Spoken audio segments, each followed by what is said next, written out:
farmers, farriers, stable boys. These are no soldiers. Yup! Nedin Dagor, hen Urir Othari. Natha Dagathyr. Yup! Well, I wasn't expecting that. Looks like a lot of you guys are as nostalgic as I am. So, let's strike while the iron's still hot and make another Battle for Middle-earth video. The peasantry. The humble backbone of any feudal medieval fantasy world.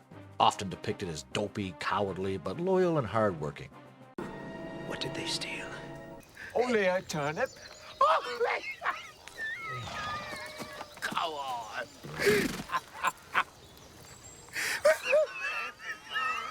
Most strategy games in this settings have peasants, but probably the most famous and recognizable would be the Warcraft peasants.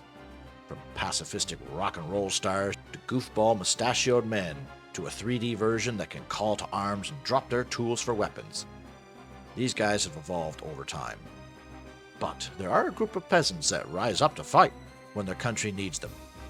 The Rohan peasants. Today, we're going to see if we can save Middle-earth and defeat Sauron, the Dark Lord, with only these humble, chubby folks. So, can you beat Battle for Middle-earth using only peasants? Let's find out. So, for some rules, I can only use peasants. No heroes, unless mandatory, and when playing as Gondor, use only soldiers. No summons allowed, but upgrades and buff spells are okay. Since I will be playing the vanilla version, I cannot recycle units, so I decide to just suicide them as best as I can. The occasional horse gets a cheeky kill, but let's just ignore that. We are also playing on hard difficulty. I can use guard towers for defense. Nazgul and monsters are virtually immune to swordsman units, so I need the guard towers to kill them, otherwise this run would be impossible. Peasants cannot physically damage Nazgul and Mumakil. Rohan is obviously a cavalry faction, with a few foot archer units and only one melee unit, the Peasant. Regarded as the weakest unit in the game, except for maybe Mordor orcs, these guys and gals fight with daggers and tools unless you use the call to arms power, which gives them swords and shields. You'd think they would get spears, but This makes them a little bit better, and they can receive heavy armor and forged blades, which actually makes them somewhat sturdy. This doesn't make them great or anything, but it does allow them to hold their own at times. I think the game could use a peasant hero, or a hero dedicated to buffing peasants, which could be neat. It would make the multiplayer more dynamic too, so it isn't just cavalry. Alright, let's just skip past the first couple of levels. Moria, Lothlorien, and Amonhammer wash us as their only heroes, so let's start the game on the skirmish matches.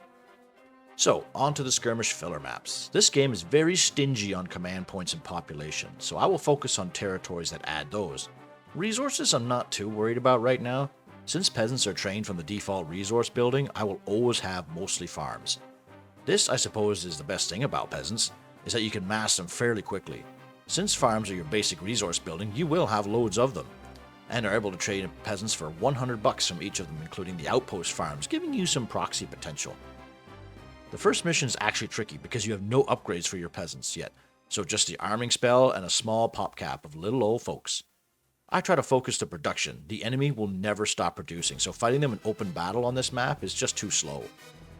Once I destroy the base, we move on.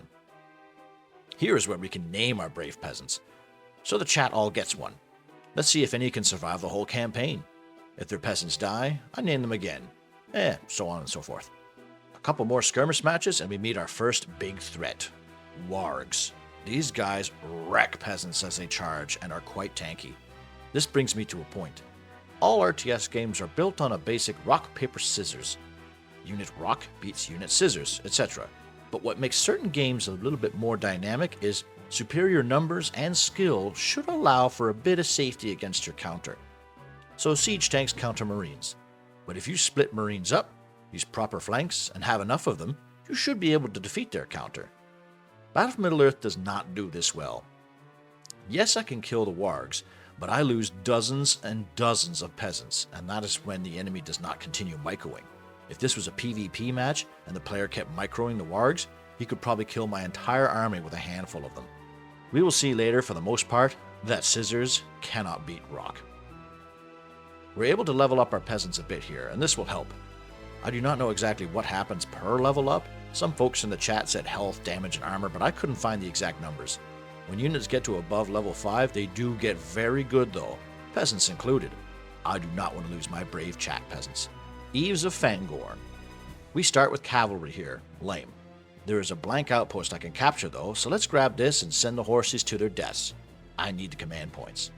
Problem is, Rohan doesn't have a keep structure, so defending outposts is impossible without units. Yeomen are technically peasants, but I won't be making any. Bow units are just too good in this game, even the worst bow units get better than most infantry. Since I won't be making yeomen, I cannot garrison in the outpost to defend them. Edge, Gondor. Since I can't defend this camp, the enemy just kills it, so I need to stall until my peasant army arrives. I try to sit tight, but the enemy actively searches me out. Ugh. So, I ride in circles, trying to avoid trampling any orcs until the timer expires. Once Eomer arrives, I park him in the corner and get to work. I have a decent enough horde of peasants, and I'm able to kill off the first base, but I blow up some lumber mills which spawns in Ents. Peasants? Anyone? Nah, not today. I park him in the corner too, but this enemy legit knows that I'm doing a peasants only run and beelines past my army and my base and goes straight for Eomer. I spam the move command which sorts them out as I wait for peasants to arrive. Both bases down, just need to clean up the lumber mills. I attack move my peasants all over the map, just waiting for the victory until I get an under attack alert. I move over to see the horror I have missed. Cave trolls. Rock meets scissors. Trolls, or monsters in general, hard counter swordsmen. And when I say hard counter, I mean they are virtually immune to swordsman damage except in extremely high numbers and high level and upgrades. These two trolls absolutely dummy my peasants, which shakes up the leaderboards. I run away with what's left and finish off the lumber mills. I literally cannot kill these trolls with my current composition, especially if they rank up in Mordor's case. Once monsters reach level 2, they self-heal, which is godlike for them. Helms Deep. Here we are. Just like Deathless, this level was a cause for concern. We need to hold the fortress without any ranged weapons or heroes. No elves, no Eomer, no Gandalf, just the civvies in the back. So I had an idea, a crazy idea. I got to thinking about mission triggers. Some games you can kind of cheat by either doing things fast or efficiently without the game realizing. So this game has triggered waves, which from what I can see are kill-based. When the enemy gets low in units, they trigger the next giant wave. At some point, Isengard spawns 2 camps, which fire off more units and need to be destroyed to win. I wondered, if I kill these bases before the enemy triggered waves end, would I be able to win early? By killing these bases, leaving no enemy units on the map for a few seconds, would the game think that, oh, there are no enemies, must be over? Let's find out. Then I split my peasants into 2 groups camping their camps. I figured the deeping wall will be a waste of time again, so build some fountains in the Hornburg and hold the gate.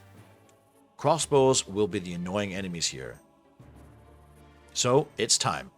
The host arrives, and they chase my peasants down and murder them.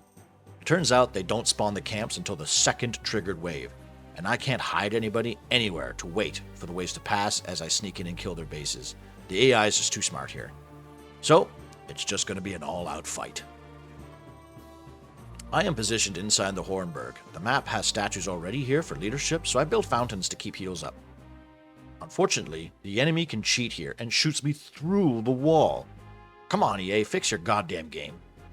Enemy crossbows are fucked. They do a lot of damage, and because of the awkward collision and pathing in this game, my peasants have a really hard time moving around in here. They often just ignore my orders or clump up in awkward positions, which makes them easy kills for the crossbows. The radii of the fountains isn't great either, so as I fight back the horde of Uruks, I get out of range of healing, and when I try to retreat, they just bug out and start waddling around, or straight up just stand there getting stabbed. The deeping wall was the only source of income for me too. Except for that one farm in the Hornburg, which produces brave peasants for me as their numbers get whittled down. Luckily, ballistas and bombs are weak here, as they need to be up the ramp. I have not much choice but to just hold the line, using heals as best as I can. Evil has much better abilities than mine. They have lots of buff abilities, freezing rain and darkness, as well as a lot of resource gaining abilities. I have Heal and Elven Wood that doesn't work in bases, and Cloudbreak, which doesn't work against high-level enemies. I hold the line as best as I can. The gate gets broken into by battering rams, and one comes from behind and snipes my last farm. No money. No units left, and the keep is under attack. But it's first light on the 5th day. It's dawn, and I look to the east. Reinforcements, the long-awaited peasant Hiram, have arrived. Gandalf and Eomer I send to die. The peasants from the chat arrive, and I blitz in and kill both enemy camps. The enemies in the Hornburg 180 and fall back in order to combat the reinforcements. The keep stands. I defeat the last wave, and that's it. Wait. My God. One last wave of the Isengard host arrives as I finish off what's left of their army. It is not over. I run the peasants up the ramp back into my base. Luckily, there's a chest of resources in the main entrance. You get these for saving the peasant refugees from the warg attacks in the earlier parts of the level. This box gives me 400 bucks, which is enough for 2 fountains. I bring my peasants into the ruins of the Hornburg and heal them up. The enemy comes up from both sides. I try to group up where I can, and I stay in the fountain range and hold the line. They actually manage to cut their way through many of the Uruks, but they have ballistas on the ramp, scoring big hits on my poor workers. I sally out just like in the film, 20 peasants charging down the ramp, crushing what's left. The last of the enemy falls. Will the horns of Isengard sound one last time? Nay, that is the horn of Helm Hammerhand. We have victory. Helms Deep stands firm, with only peasants.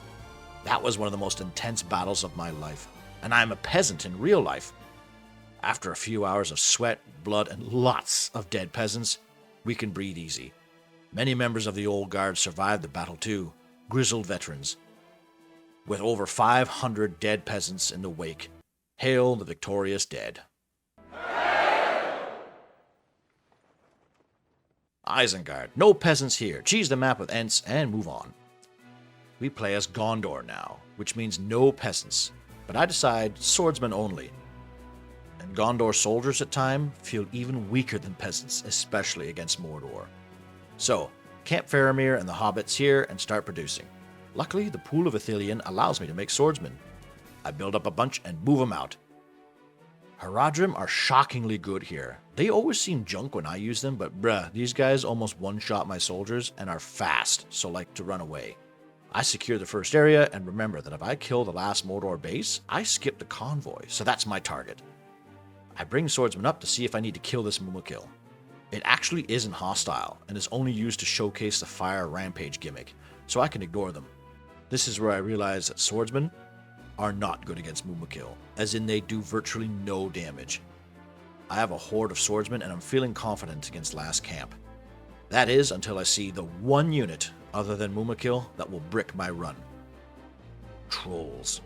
Just like in Fangorn, these guys are unreal against swordsmen.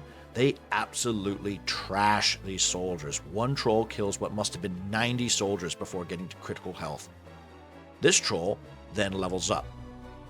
Now that he is leveled up, not only is he armored now, but he also recovers health over time, which actually makes this mission impossible without forged blades, heavy armor, or bannermen. I cannot beat this one troll with soldiers only. I reset and try again. I blob up a bit better and manage to kill it. Thank God. Now that the base is mine, that should end the mission, right? Well, I don't know if you know this about me, but I'm kind of retarded. This exploit only works if you kill everything on the map before making a camp. Making a camp is the trigger for the convoy. So I make a camp and shit. So I spam out some guard towers and brace myself. Luckily, the towers are okay against Mumaks and kill them off with their escort. I have resources and production now, so finally, let's pump out some soldiers. I am finally able to get a blacksmith and upgrades here, so let's max out on soldiers with full upgrades, get their last building, and trigger the doom of mankind. The moment you attack this Mumakil pen, it spawns a Mumak, and no, I cannot kill this. So I think blowing up their buildings will trigger the end, and yes, it works. Thank fuck for that, otherwise I would not be able to kill the Mumak. So far so good, no bending of the rules yet. Osgiliath. Well, here we go again, the run wrecker. For those who didn't see my Deathless run, Osgiliath ruined it. There is an unskippable in-engine cutscene that has default non-peasant units fighting orcs on these bridges. I wait for the control to be given and immediately order the bridge guards to their deaths. One might have gotten a cheeky kill, but I didn't see it, so it didn't happen, tee-hee. So now we are a full-on macro mission against Mordor, which means trolls and Nazgul. Man, I actually miss wargs. At least I could somewhat beat them with numbers. I capture the bottom base ASAP and get to making soldiers, using guard towers to hold off the endless wave of orcs. Luckily, the enemy doesn't produce or attack with catapults, which are so busted in this game too. Not Warcraft 1 busted, but they seemingly have homing shots with great splash damage and range. So, mass up swordsmen, and I cross the bridge. This camp has trolls, which means death. I managed to blow it up and call in Faramir soldiers in the north, two-pronging the battle. Nazgul are still an issue. I tried to ignore them and set up camps in the orcs' old bases so I can get some towers up. With lots of casualties, I actually managed to pull it off. Now that the Nazgul are dead, I just need to snipe the last bases and move on. Slow moving as they keep rebuilding, but we eventually get through. Cirith Ungol. This one goes very similarly to the Deathless run. I lure Shelob to the feeding grounds. As she manages down, I get to work making some soldiers. One farm to fund my operation, as well as the treasure in the caves. I even avoid killing the little spiders with Sam, as this is a peasant and soldiers only run, of course. Sam is an official Chad. Shelob is her own entity, so she doesn't follow my rules. Shelob does a good job, however, she doesn't kill the troll cage or the trolls within, which is really the only target I wanted her to kill overall. So I elect to rush. She goes up the ramp again and then kind of just falls asleep. So I rush in with some soldiers and blitz the buildings. The trolls get some good hits, but I manage to destroy the production and proc the ending. Luckily, I don't need to use Gondor in order to advance the story. The less I use Gondor, the better. So I use my army of peasants and try a Mordor map. See 10 trolls and quickly nope the fuck out of there and stick to killing Isengard. After a couple more missions, we are ready to take on Siege number 2. Minas Tirith. I wasn't nearly as worried about this level as I was for Helms Deep. For one, you get way more money, plots for guard towers, and more room for maneuvering. I try not to use guard towers on the outer wall, and promptly die. I try leaving the gate open to allow funneling, but that doesn't work either. I close the gate up and pile my swordsmen up in the back. The orcs get above level 6 here for free, and it shows. Level 6 orc archers friggin' laze my soldiers and kill dozens at a time. So I mainly focus fire with my guard towers and attempt to slow them down. What I noticed afterwards here, though, is that my ridiculous original strategy from Helms Deep might actually work here. See, in Helms Deep, I thought cherry-picking their camps would mess with the triggers, but they didn't spawn their camps until the second wave. That does not happen here. As soon as the first wave spawns, they start building. So, I restart, send 2 commando squads out here to sit their spawn and wait. Once the orcs arrive, it happens. Their camps go up, and promptly get knocked down. I sacrifice the last of my soldiers taking out their catapults and siege towers. This changes the dynamic of the level drastically. Without infinite spawning units, I only have to worry about the triggered waves, which means finite siege and enemies to kill. They stall outside my gates, and I try to pick off what I can with towers, but Big Daddy Gron turns up, and I open my gates at the last second. This doesn't help much. The enemy come piling in with catapults too, which they never did in my Deathless run. A couple trolls get in as well and start spanking my men around, until the last troll stops and starts punching this map doodad. Fuck this statue. Yeah, get him. Let's leave him to his business. No need to stir the pot. Aragorn shows up here with the army of the dead. I hide them in the corner and I send out more commando soldiers. It appears the enemy does not go around the right side of my city, so I can sneak them down. By now, I can call in Peasant Rohan, but I want to wait for the Mumakil wave. Unfortunately, since I kill the camps early, the Nazgul and Mumakil stall out and chill outside the walls. I kill Grond and think, oh, level 3 farm shoot arrows, these guys are in range of the farm plots. Farm have peasants, maybe they're shooting arrows out the windows, let's build some farms. I leave to let them level up, and then, nothing. I feel like the enemy level 3 farm shoot me with arrows when I play as evil, yet I don't. Bullshit hacks, report, delete, refund. So, I lure them. Using soldiers, I aggro the Mumak and Nazis and bring them into range of my towers. Sometimes they stay and fight, but the Nazis really have a strict leash range and keep fleeing. After a long time, I finally knock them out of the sky. clean up the remaining siege towers, and finish Minas Tirith, with peasants only. Imagine that.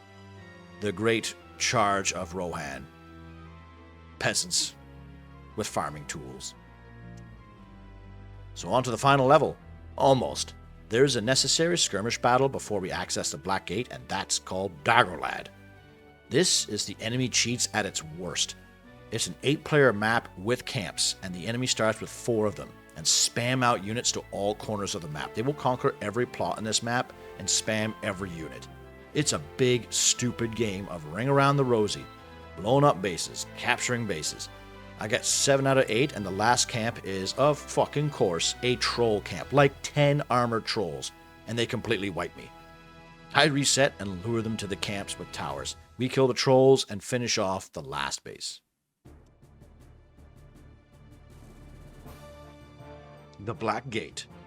Here we are, the Black Gate. And this one I was worried would be impossible. So let's see how it goes. This level was an example of throwing everything at the wall to see what sticks. But nothing seems to stick. I tried getting all 3 camps up, camping behind each separate one to see if I could see the enemy aggro paths. It seems they are focused more so on units than the buildings, but once a base gets destroyed, they kinda just shut off. Luckily, there is no fly Shadowfax right here. No distractions. Suicide the heroes and hold the line. Luckily, the first wave the enemy sends are all orc warriors. No archers, no monsters. I can actually beat this handily with my peasants. While this is going on, I get stronger tower arrows and Numenorian stonework for the Gondor camps, while getting ready for the onslaught. Things go okay until the wave comes. The wave we were all waiting for. Now, it may look like things have been going okay, but this is like 2 hours into the match that I finally get to the troll wave. I also discover that Nazgul are hit and run in this map. They don't actually stick around until death, and leave after a certain amount of time. Maybe I could have flied Shadowfax Ride a little bit more in my Deathless run. So, the trolls have arrived. A lot of trolls, with clubs, over level 6 and troll drummers to buff them. My peasants are ready. They have been training for months, survived countless battles, laughed at the Uruks of Helms Deep, braved the wargs of the Westfold, cleansed the walls of Minas Tirith, of orc filth. What are a few trolls? 3 of the old guard from the original map are still here, and I consider that a win for them. Come on.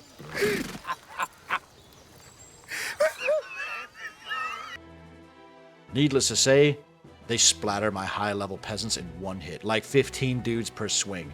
They fucking dummy my army here, and here, and here. I try to put them in different places, focus firing with towers, but the AI is very unpredictable here and just shits in my cereal every chance he gets. All of my peasants get beaten into a small paste. The old guard are nothing more than stains in the grass. My outer 2 bases go down, and I call in Gondor. They clear out the north camp and allows me to set up resources in the farms. It looks like a bulk of the trolls have gone to bed after killing my lower base. This is where I realize that the enemy waves are timing-based, but also unit-based. As in, the more units that currently exist on the map, the less will spawn with the timed waves. It seems. The Mumakil wave, for example, only sends 1 Mumak. When I played this casually with Yeoman later, it sent 6 Mumaks. What also sucks here is I basically only get 1 power, heal. Cloudbreak doesn't affect the enemy besides clearing the darkness spell, and Elven Wood is disabled here. However, the Haradrim still get stunned. Their Easterlings and Haradrim are also a little frail, so my towers managed to kill their singular Mumak and Spearmen. Another hour or so later and I finally hit a lull. The enemy are passive, and I have 2 camps up and running. I start peasant production. The old guard are all dead. All the chat's peasants are dead, so now it's time for fresh meat. I decide to lure out individual trolls one at a time. It seems the objective to move the level on is kill the last wave. As I slowly pick away at them, I was reminded on why I'm a dumbass, and the last Mordor wave spawns. More trolls and orcs. It looks grim. And the rest of the Nazgul. Even drummer trolls just rinse my units. Man, trolls are so dumb. This game's balance is all over the place. 1 archer unit can delete a troll, but 1 troll can munch like 200 peasants. I move what's left of my peasants south. Can't really decide what to do with them. I try to split them up as the timer is activated. I just need to stay alive for 5 minutes while Frodo makes his way up the mountain. So a few peasants go right, and one last one goes left. I see some archers firing on my squad on the left, so he's dead. The right falls, and the camp is getting nibbled by Nazgul. You know what? I might just let this last bit just play out on its own. Oh! Go, baby! Go, baby! Keep the orcs distracted. Fly, Shadowfax. We're going over there. Stay You can make it. You're so chubby. You're so chubby. Give her. Our castle is under attack. Oh my god. Oh my god. He's doing it. He's doing it.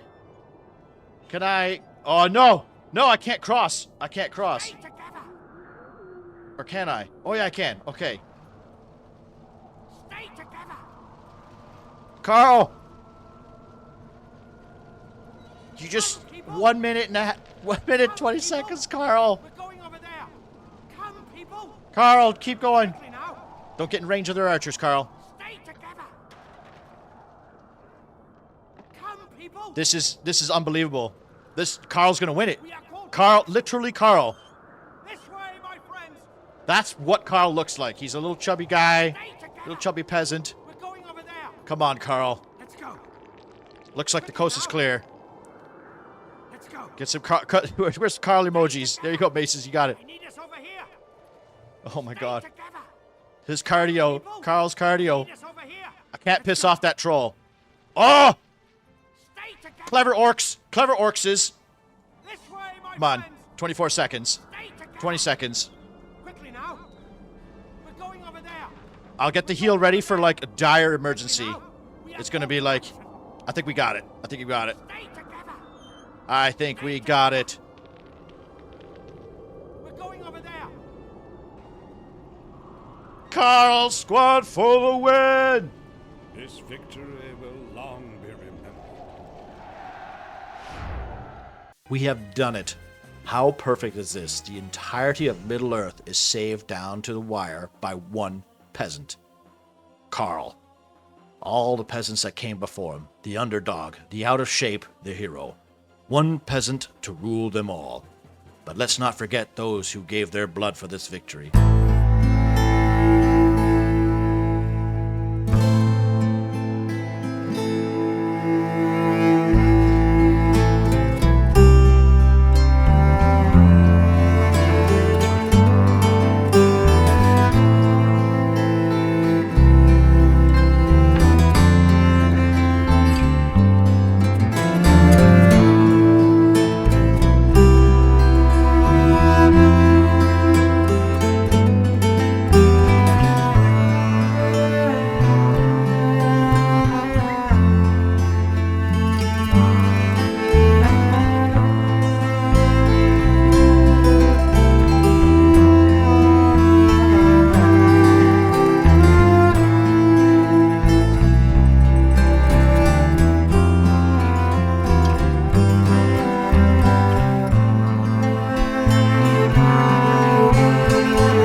Peasants.